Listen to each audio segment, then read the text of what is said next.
Welcome back to my YouTube channel JE Guru Vijay Sinha 11, 12 and JEE. आज की video class 12 की है। करंट इलेक्ट्रिसिटी के बेस पर न्यूमेरिकल्स कराऊंगा जिनके बेस होंगे Ohm's law, resistance, resistivity, conductivity, conductance और करंट डेंसिटी।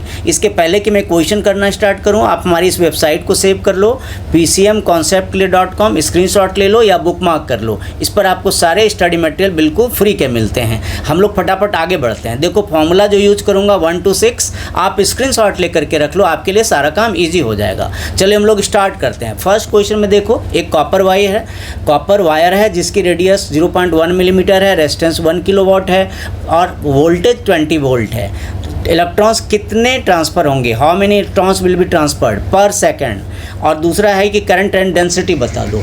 तो देखो फर्स्ट क्वेश्चन में हमारे पास क्या है, देखो स्मॉल आर है, ये आपकी रेडियस है 0.1 mm। तो अगर मैं रेडियस को SI यूनिट में चेंज करूं तो 10⁻³ से मल्टीप्लाई कर लो तो ये इतनी मीटर हो जाती है। फिर हमारे पास रेसिस्टेंस है 1 किलोवाट, इसे भी आप 1 किलो ओम, इसे भी आप कर लो कन्वर्ट ओम में SI यूनिट में, तो 1000 ओम हो जाएगा, यानी कि कहने का मतलब 10⁻³ ओम हो जाएगा। ये 3 हो गए। फिर वोल्टेज भी हमारे पास दी हुई है 20 वोल्ट। अब फर्स्ट क्वेश्चन के लिए उन्होंने पूछा है नंबर ऑफ इलेक्ट्रॉन्स। तो आपको पता है एक फॉर्मूला होता है Q = NE। यहाँ N क्या होता है, नंबर ऑफ इलेक्ट्रॉन्स, तो N क्या होगा Q/E। लेकिन Q तो हमारे पास है ही नहीं, तो Q को कन्वर्ट कर दो current into time. Q = IT, current into time. अब हमारे पास करंट भी नहीं है, तो सबसे पहले हम करंट निकाल लें। तो I = V/R से हम पहले करंट निकाल लें। V कितनी हमारी 20 और R कितनी है 1000। तो अगर हम सॉल्व करते हैं तो ये 0.2 एम्पियर मिलती है। अगर मैं पावर में लिखता हूँ तो 0.02 एम्पियर मिलता है। तो अगर पावर में लिखूँ तो कितना होगा, पावर में लिखने पर ये होगा 2 × 10⁻² एम्पियर होगा। अब हम 1 में पुट कर देते हैं, इससे n निकल जाता है फ्रॉम 1। आप पुट करके देखो, इससे n मिल जाएगा। तो n = क्या होगा, I के प्लेस पर आप पुट करोगे 2 × 10⁻²। t के टाइम पर सेकंड है तो 1 सेकंड, इन्होंने क्या दिया हुआ था पर सेकंड। देखो तो अगर पर सेकंड है तो t कितनी हो जाएगी, t हो जाएगी 1 सेकंड। चलो हम लोग आगे सॉल्व करते हैं। तो अगर हम सारे वैल्यू पुट करते हैं तो E की वैल्यू भी पुट करनी होगी 1.6 × 10⁻19। चलो हम लोग इसको फटाफट सॉल्व कर लेते हैं। तो n = फिर क्या हो जाएगा 2 × 10⁻², नीचे 16 को लिख देता हूँ, 16 × 10⁻1 × 10⁻19। तो अब मैं सारे कलेक्शन करूँ तो ये 2/16 हो जाती है, 10 के सारे पावर एक प्लेस पर, -2 +1 +19, ये सारे पावर की कलेक्शन हो गई। तो n की वैल्यू कितनी हो जाएगी 1/8, ये काट देता हूँ, 1 2 8 जा 16, 1/8 इंटू 10 पावर ये 18 हो जाती है। तो 1/8 होता है 0.125 डिवाइड करने के बाद, तो ये 10⁻18। अब स्टैंडर्ड फॉर्म में ले आओ, हम डिजिट ऐसे शिफ्ट कर देते हैं, 1.25 लिख देते हैं, तो ये 10⁻−1 हो जाता है। 10⁻18 से मल्टीप्लाई करो तो ये फाइनली कितनी हो जाती है 1.25 × 10⁻17। तो इतने इलेक्ट्रॉन्स है, ये नंबर ऑफ इलेक्ट्रॉन्स आया है। क्या आया मेरा, ये 1 नंबर ऑफ इलेक्ट्रॉन्स निकाल लिया। अब एक क्वेश्चन इसमें और है, आप देखो एक क्वेश्चन और है, करंट डेंसिटी पूछा है। तो करंट डेंसिटी क्या होगी, देखो करंट डेंसिटी जिसको J बोलते हैं, करंट डेंसिटी को हम क्या बोलते हैं J। तो J का फॉर्मूला अभी आपने स्क्रीनशॉट लिया होगा, आप चेक भी करो, ये याद भी होगा आपको। करंट पर यूनिट एरिया क्या होता है, करंट पर यूनिट एरिया। तो हमारे पास एरिया का पता नहीं है, तो एरिया हम कैसे निकालेंगे, हम πr² लिखेंगे, क्योंकि सिलिंड्रिकल माना जाता है, वायर के क्रॉस सेक्शन को सिलिंड्रिकल माना जाता है। तो एरिया ऑफ बेस πr² होगा। सबकी वैल्यू पुट करो, I की वैल्यू थी 2 × 10⁻², पाई की वैल्यू आप 3.14 पुट कर दो, और रेडियस की वैल्यू जो हमने लिखा हुआ था 0.1 × 10⁻²। होप करता हूँ आपने स्क्रीनशॉट लेकर रखा होगा। तो रेडियस की जो वैल्यू हम लोगों ने पुट की थी ये 0.1 × 10⁻³ था। तो ये पुट कर देते हैं और सॉल्व कर देता हूँ। तो जब सॉल्व करते हैं तो सॉल्व करने के बाद ये फाइनल आंसर जो आता है मैं लिख देता हूँ, आप थोड़ा कैलकुलेशन कर लेना। 6.37 × 10⁻5 और ये एम्पियर पर मीटर स्क्वायर होता है। क्या होता है, एम्पियर पर मीटर स्क्वायर। तो जरा कैलकुलेशन मैंने काट लिया, मैंने रफ पे पहले से करके रख दिया है, मैंने कैलकुलेशन कट मार दिया, आप टाइम बचा लेना। चलो सेकंड देखो, सेकंड क्वेश्चन में आप देखो क्या पूछा उन्होंने, हमारे पास एक फिगर गिवन है, आप देखो ध्यान से, एक फिगर गिवन है। इस फिगर में उन्होंने पूछा है current flow through a constricted conductor, एक ऐसा कंडक्टर है जिसकी थिकनेस अलग अलग है। देख रहे हो आप, बिगिनिंग में अलग थिकनेस है, ये वाली अलग, ये वाली थोड़ी थिक दिख रही है, ये वाली थोड़ी कम थिक दिख रही है, तो दोनों की थिकनेस अलग अलग है, कंस्ट्रिक्टेड कंडक्टर है। पहली वाली डायमीटर D1 जो है, D1 की वैल्यू कितनी है, डायमीटर नंबर 1 की वैल्यू है 2.0 mm। तो अगर मैं उसको कन्वर्ट कर दूं तो mm को कन्वर्ट नहीं करता हूं, पूरे क्वेश्चन में mm में रहने देता हूं, सारे क्वेश्चन में mm ही है तो रहने ही देता हूं। तो D1 हमारा इतना है। और करंट डेंसिटी देखो, पहली वाली करंट डेंसिटी कितनी हमारी, करंट डेंसिटी 2 हैं, एक करंट 2 एरिया है, देखो 2 पोर्शन है, एक थिक वाला एक उससे थिन वाला। तो एक पहली वाली जो करंट डेंसिटी है वो हमारे पास दी हुई है कितनी, 1.27 into 10⁻6 ampere per metre square, ये हमारे पास दी हुई है। अब देखो ध्यान से, उन्होंने पूछा है कि करंट कितनी फ्लो होगी, और J2 भी दिया हुआ है, देखो 2 डेंसिटी दी हुई है, आप ध्यान से देखो, J1 J2 हमारे पास गिवन है या नहीं।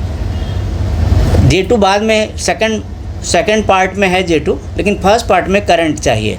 तो फर्स्ट पार्ट के लिए करंट देखो, J इक्वल टू क्या होता है, I/A होता है। तो J क्या हो जाता है, J इक्वल टू I/A अगर होता है तो करंट का फॉर्मूला फिर क्या हो जाएगा, करंट इक्वल टू हो जाएगा J इंटू A। अब क्या होता है, ध्यान दो आप कि यहाँ I1 है तो मैं I को I1 लिख देता हूँ और J को J1 लिख देता हूँ, I को I1 लिख देता हूँ, J को J1 लिख देता हूँ, और एरिया हमारा मैं A1 लिख देता हूँ, जो शुरू वाला एरिया है A1। तो एरिया का फॉर्मूला ऐसे तो πr² होता है, लेकिन एक और फॉर्मूला होता है πd²/4। अगर आप डायमीटर में लिखोगे तो एरिया का फॉर्मूला πd²/4 हो जाता है, लेकिन अगर रेडियस में लिखोगे तो πr² होता है।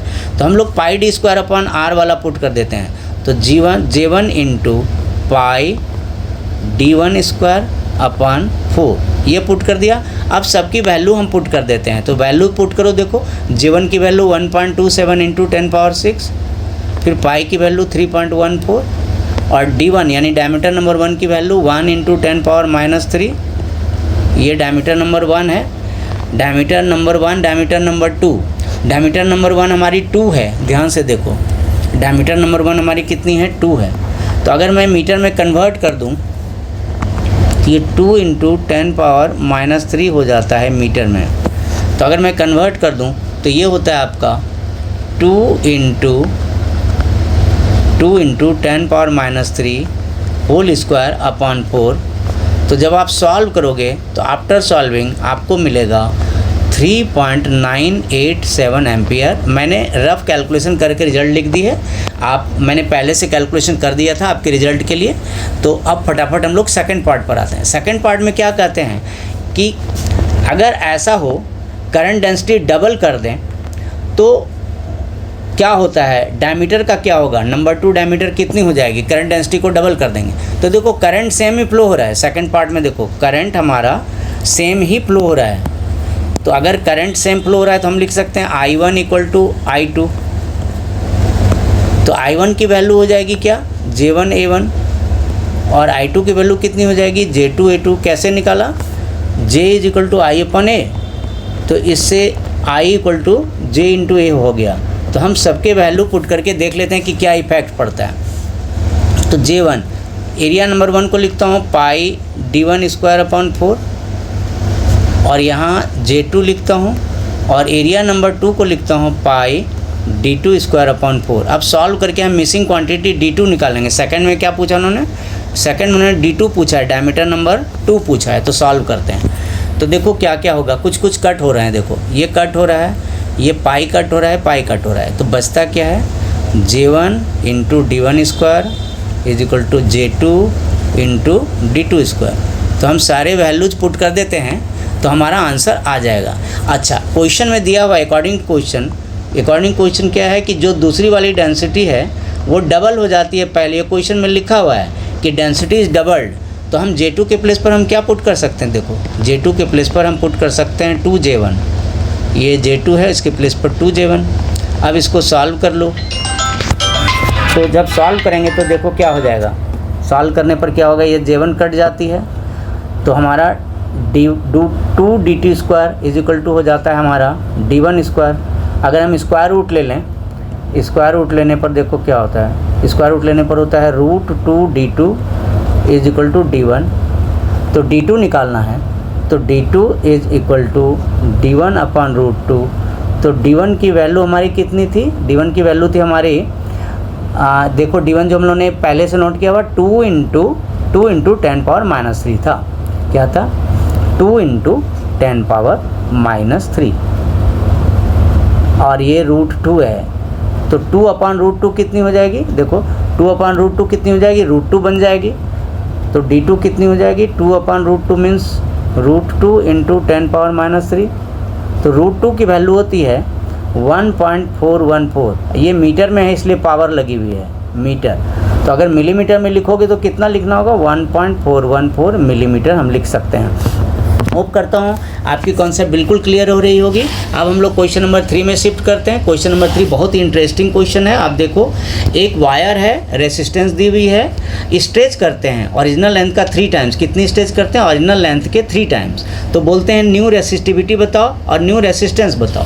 तो जब हम स्ट्रेच करते हैं ना, फॉर स्ट्रेचिंग क्या होता है? वॉल्यूम नहीं बदलता। For stretching volume remain same, volume remains same. ये कॉन्सेप्ट याद रखो। जब हम वायर की स्ट्रेचिंग करते हैं तो वॉल्यूम नहीं बदलता है। तो वॉल्यूम नहीं बदलता है तो क्या होगा? Volume number 1 is equal to volume number 2। और वॉल्यूम क्या होता है? Area into height. देखो वॉल्यूम का फॉर्मूला क्या होता है? वॉल्यूम का फॉर्मूला होता है एरिया इंटू हाइट। और हाइट को हम लेंथ भी बोल सकते हैं। तो हाइट को हम लेंथ भी बोल सकते हैं, एरिया इंटू लेंथ। हाइट को ही लेंथ बोल दिया चलता है, AL हो गया। तो यानी कि A1L1 is equal to A2L2। ये हमारा हो गया, वॉल्यूम एरिया इंटू लेंथ कर दिया। तो अब हम निकालते हैं A2 अपॉन A1 कितनी होगी? देखो A2 अपॉन A1 होगी L1 अपॉन L2, ये होगा। तो हमें A2 निकालना है, उसके बाद हेल्प मिल जाएगा मुझे, इस रेशियो से सपोर्ट मिल जाएगी। तो L2 क्या दिया हुआ है अकॉर्डिंग टू क्वेश्चन? स्ट्रेच कितनी की है? देखो स्ट्रेच 3 टाइम्स किया है, तो L2 क्या हो गया? ओरिजिनल का 3 टाइम्स। आप ध्यान से देखो, स्ट्रेचिंग कितनी की है? 3 टाइम्स। देखो स्ट्रेच टू क्या लिखा हुआ है? Stretch to thrice its original length. 3 times stretching किया है, तो स्ट्रेच करने के बाद की लेंथ 3 टाइम्स हो गई। L2 इक्वल टू 3L1 हो गया। तो हम क्या लिख सकते हैं? A2 अपॉन A1 को हम कैसे लिख सकते हैं? 3L1 अपॉन 3L1 L2 की प्लेस पर। तो ये 1/3 हो जाती है। फाइनली जो A2 अपॉन A1 की वैल्यू हो जाती है हमारी एरिया की रेशियो, ये 1/3 हो जाती है। इसका हम सपोर्ट ले लेंगे। क्या निकालना है मुझे? न्यू रेसिस्टिविटी निकालनी है। तो हम क्या करेंगे? न्यू रेसिस्टिविटी के लिए, न्यू रेसिस्टिविटी तो कोई चेंज होगी नहीं। देखो रेसिस्टिविटी नहीं चेंज हो गई, रेसिस्टिविटी सेम रिमेंस सेम। क्यों बोलो रेसिस्टिविटी रिमेंस चेंज? क्यों बोलो? क्योंकि वायर नहीं बदला। Because as material does not change. Material पर डिपेंड करता है। रेसिस्टिविटी किस पर डिपेंड करता है? मटेरियल पर। तो मटेरियल तो मैंने बदला ही नहीं, वही मटेरियल है, कुछ भी नहीं बदला, मटेरियल बदला ही नहीं, तो हमारी रेसिस्टिविटी तो बदली ही नहीं। अब देखो सेकंड पार्ट अगर करो, न्यू रेसिस्टेंस। न्यू रेसिस्टेंस करने के लिए हम एक फॉर्मूला लगाते हैं, R is equal to ρL upon A होता है। तो R2 अपॉन R1 कितना हो जाएगा? देखो तो देयरफॉर R2 अपॉन R1 कितनी हो जाएगी? ये हो जाएगा ρL2 upon A2 upon ρL1 upon A1। तो रो तो कट गए, तो बचता क्या है? देखो ρ2 अपॉन ρ1 क्या बचता है हमारा? R2 अपॉन R1 हमारा बचता है L2 upon A2 into A1 upon L1। तो फाइनली हमें 2 रेशियो बचते हैं, एक A1 अपॉन A2 और दूसरा L2 अपॉन L1। तो हमारे पास दोनों रेशियो का पता है। A1 अपॉन A2 देखो हमारे पास क्या है, ये देखो A2 अपॉन A1 कितनी निकली थी? A2 अपॉन A1 कितनी निकली थी? 1/3। तो इसको रिवर्स कर देते हैं, तो ये 3/1 हो गया। ये कितना हो गया? 3/1। और L2 की वैल्यू 3L1 है, ये L1 से कट गया, तो 3 इंटू 3 9। तो क्या हुआ? R2 upon R1 is equal to 9। Therefore R2 is equal to 9R1। और R1 की वैल्यू हमारे पास पहले से दी हुई है। R1 की वैल्यू हमारे पास पहले से है, 10 ओम था, तो R2 की वैल्यू नई रेजिस्टेंस की वैल्यू हो गई 90 ओम। होप करता हूँ आपकी कॉन्सेप्ट क्लियर होगी। फिर भी आप कमेंट में कुछ लिखो, अगर आपको कुछ ज़्यादा कुछ एक्सप्लेन करवाना है या किसी चीज़ की बेसिक वीडियो चाहिए तो बेसिक कॉन्सेप्ट वाली वीडियो भी मैं डाल दूंगा, आप कमेंट सेक्शन में कुछ लिखो। चलो अब लोग नेक्स्ट क्वेश्चन करते हैं। देखो नेक्स्ट क्वेश्चन में क्या है, एक वायर है उसकी रेसिस्टेंस दी हुई है, एक वायर की रेसिस्टेंस दी हुई है, मेल्ट करके हम हाफ लेंथ कर देते हैं। ऐसा वायर बनाते हैं जिसकी लेंथ को हाफ कर देते हैं, तो रेसिस्टेंस बताओ नए वायर का और परसेंटेज चेंज। इस बार की एक नया क्वेश्चन हो गया, इस बार परसेंटेज चेंज इस बार न्यू हो गई, तो हम लोग फटाफट करते हैं उसी तरह। तो वॉल्यूम नहीं चेंज होगा, जब आप मेल्ट करेंगे तो वॉल्यूम चेंज नहीं होगा, यानी A1 L1 is equal to A2 L2 बन जाएगी। हम इससे थोड़ा सा हेल्प ले लेते हैं, तो A2 अपॉन A1 क्या बन जाएगा हमारा, L1 अपॉन L2, और L2 क्या बोला है अकॉर्डिंग क्वेश्चन, हाफ हो जाता है। अकॉर्डिंग क्वेश्चन क्या बोला है, ओरिजिनल का हाफ हो जाता है, तो हाफ L1 बोल सकते हैं। ये वैल्यू हम पुट कर देते हैं, तो A2 अपॉन A1 कितनी हो जाएगी अगर हम वैल्यू पुट कर दें, तो ये हमारी हो जाएगी L1 अपॉन ये हाफ L1 हो गई। तो L1 L1 को काट दो, तो ये L1 L1 को काटने के बाद ये हमारा जो हाफ है रेसिप्रोकल करने के बाद L1 L1 कट गई, तो रेसिप्रोकल करने के बाद 2 बन गई, तो हमारा A2 अपॉन A1 क्या बन गया, A2 अपॉन A1 हमारा बन गया 2, यानी A2 is equal to 2A1 बन गया। ये हम हेल्प लेंगे बाद में, A2 इज़ 2A1, इसकी हम लोग बाद में सपोर्ट लेंगे। चलो हम लोग अब रेजिस्टेंस निकालते हैं। न्यू रेजिस्टेंस पूछ रहे हैं तो हम रेजिस्टेंस का रेशियो करते हैं। ये आपके सपोर्ट के लिए मैंने बनाया हुआ है, ये सिर्फ सपोर्ट के लिए, ठीक है, ये कुछ नहीं है, ये मैंने ऐसे सपोर्ट के लिए लिख दिया। अब देखो R2 अपॉन R1 क्या होगा, R होता है रो L अपॉन A, क्या होता है रो L अपॉन A होता है, तो ये हम लिख देते हैं रो L अपॉन A, ये कट जाता है, तो फाइनली रेशियो क्या बन जाती है R2 अपॉन R1 की, ये रेशियो फाइनली बन जाती है L2 upon A2 into A1 upon L1, तो ये फाइनली बन जाती है L2 upon L1 into A1 upon A2। अब सबकी वैल्यू हम सब्स्टिट्यूट कर दें। देखो अभी क्या आया था, L2 आया था हाफ L1, जो क्वेश्चन में दिया हुआ है L2 is equal to half L1, और A2 हमने अभी भी निकाला है 2A1। आप देखो A2 कितना निकाला है, आप ध्यान से देखो 2A1 निकाला है, वो वैल्यू हम पुट कर रहे हैं। तो काटने के बाद हमारा होता है, ये सब कट जाते हैं, तो हाफ अपॉन 2 आ जाता है, तो हाफ अपॉन 2 को हम कैसे लिखते हैं, हाफ इंटू 1/2, यानी ये 1/4। तो 1/4 क्या होता है, 1/4 होता है हमारा क्या, ध्यान से देखो, तो ये R2 अपॉन R1 की वैल्यू अगर मिली 1/4, तो देयरफॉर R2 कितनी हुई, R2 is equal to 1/4 R1 हुआ, और R1 की वैल्यू कितनी थी, देखो R1 की वैल्यू कितनी थी, R1 की वैल्यू क्वेश्चन में गिवन थी 16, तो 1/4 इंटू 16, देयरफॉर R2 की वैल्यू कितनी हो गई 4 ओम। अब हमें परसेंटेज चेंज बोला उन्होंने, देखो परसेंटेज चेंज इन रेसिस्टेंस, क्या पूछा है, परसेंटेज चेंज इन रेसिस्टेंस, यानी पहले वाले के कंपैरिजन में कितनी परसेंट चेंज हुई, तो ये होगा हमारा, ये होगा दोनों की वैल्यू में कितना फ़र्क पड़ा, देखो R1 बड़ा था R2 छोटा था, देखो R1 minus R2 upon original into 100, कैसे किया, देखो चेंज अपॉन ओरिजिनल कैसे किया, चेंज अपॉन ओरिजिनल इंटू 100। आप इस चीज़ को समझ लो, परसेंटेज कैसे निकाला, चेंज अपॉन ओरिजिनल इंटू 100, तो चेंज कितनी हुई, पहले 16 थी, बाद में हो गई 4, अपॉन ओरिजिनल 16 थी इंटू 100, तो देखो चेंज कितनी हुई, तो चेंज हो गई 12/16 इंटू 100, काटते हैं इसको, 4 4 जा 425, 4 3 जा, तो 75% चेंज आई। होप करता हूँ आपको सारे क्वेश्चन क्लियर हो रहे होंगे कॉन्सेप्ट। आप चैनल को सब्सक्राइब करके रख लो। इस चैनल पर 11-12 के साथ साथ JEE लेवल के मैथ्स एंड फिजिक्स सारे वीडियो आते हैं, आपके लिए बहुत हेल्पफुल चैनल है। इस पे सारे मटेरियल सिस्टमेटिक आते हैं, चाहे वो सैम्पल पेपर हो, चाहे वो इंपॉर्टेंट क्वेश्चन की लिस्ट हो, चाहे वो प्रीवियस ईयर हो, इस पर सारे ही आते हैं। नेक्स्ट क्वेश्चन हम लोग शुरू करते हैं। क्वेश्चन नंबर 5 में देखो क्या है, 2 वायर में फिर कंपेरिजन है, इस बार थोड़ी सी बदल गई। 2 वायर्स हैं, दोनों के मास इक्वल हैं, मेटल बिल्कुल सेम है, मास इक्वल है, सेम मेटल के हैं, लेकिन पहले वाले का डायमीटर दूसरे का हाफ है। Diameter of A is half diameter of B. आप रेसिस्टेंस दिया हुआ वायर ए का, तो वायर बी का रेसिस्टेंस बताओ। इस बार रेसिस्टेंस की कंपैरिजन मास से करती है। तो मास क्या होता है, वॉल्यूम इंटू डेंसिटी। मास क्या होता है हमारा, वॉल्यूम इंटू डेंसिटी, ये वॉल्यूम इंटू डेंसिटी होती है। और वॉल्यूम क्या होता है? Area into length. वॉल्यूम क्या होता है? Area into length. और डेंसिटी रो, तो रो नहीं लिखता हूँ, रेसिस्टिविटी को भी तो लिख रहे हैं, मैं डेंसिटी को यहाँ डी बोल देता हूँ। यहाँ डेंसिटी को मैं क्या बोल देता हूँ? डी, क्योंकि रो बोलूँगा ना तो रेसिस्टिविटी को भी तो हम लोग लिख रहे हैं, मिक्सअप हो जाएगी। तो देखो area means pi R square, area का मतलब पाई आर स्क्वायर एल, और ये इंटू डी। तो ये मास का फॉर्मूला बना। अब हम दोनों मास को इक्वल करते हैं according to question. Mass of A is equal to mass of B. इन्होंने बोला है कि दोनों के मास इक्वल हैं, तो क्या होगा? पाई radius of A square length of A, density तो वायर सेम है, डेंसिटी नहीं बदलेगी। देखो वायर सेम है ना, तो वायर ए और बी दो सेम मेटल के हैं तो डेंसिटी नहीं बदलेगी, तो डेंसिटी दोनों की सेम रह जाएगी। और इधर हो जाएगा pi r B square l B, और ये डेंसिटी तो कट गई, पाई कट गई, तो बचा क्या? पाई कांस्टेंट कट गया, डेंसिटी सेम है, डी दोनों की डेंसिटी है इसलिए कट गए। तो हमारे पास बचा, हम कंपैरिजन कर लेते हैं, रेजिस्टेंस निकालना है लेकिन हम लेंथ की कंपैरिजन कर लेते हैं। तो L A upon L B की क्या वैल्यू मिल रही है मुझे?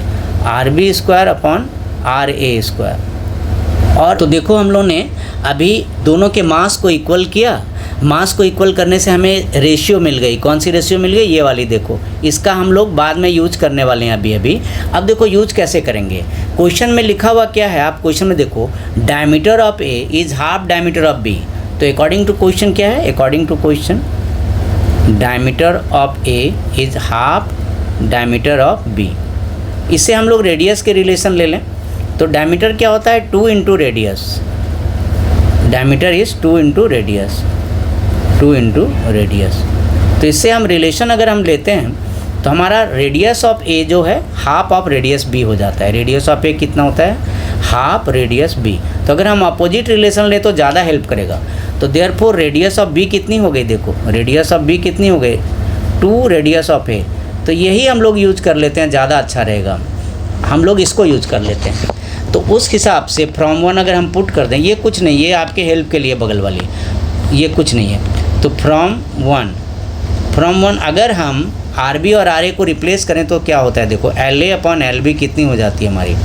L A upon L B हो जाती है, आर बी की जगह 2 आर ए का स्क्वायर लिख देता हूँ मैं, और ये आर ए स्क्वायर लिख देता हूँ। तो काट कर क्या होता है?